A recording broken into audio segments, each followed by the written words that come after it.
Fox and Friends on Friday morning both dismissed a bombshell New York Times report that President Donald Trump ordered the firing of the special counsel Robert Mueller last June and suggested that Americans don't care whether the president tried to obstruct the FBI investigation Mueller is leading into Russia's interference in the 2016 election.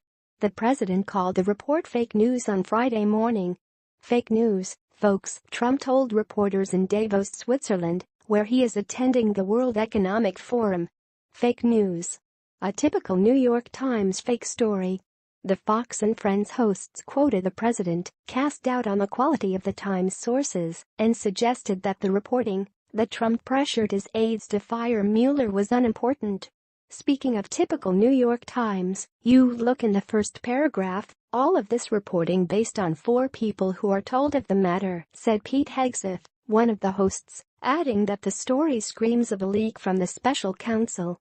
Moving from amused to frustrated, Ainsley Earhart, another host, suggested the story was old and asked viewers whether they cared about the president's reported actions. "The president says it's fake news, that it happened last June," Earhart said. "It's something we have to tell you about because it is a headline on the New York Times. What do you think about that? Do you even care?" Pivoting to the show's next segment on Congress's immigration debate, Earhart said, "Something you probably do care about is immigration."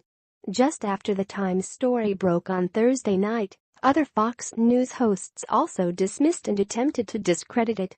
"At this hour, the New York Times is trying to distract you," Sean Hannity said on his program. He later backtracked.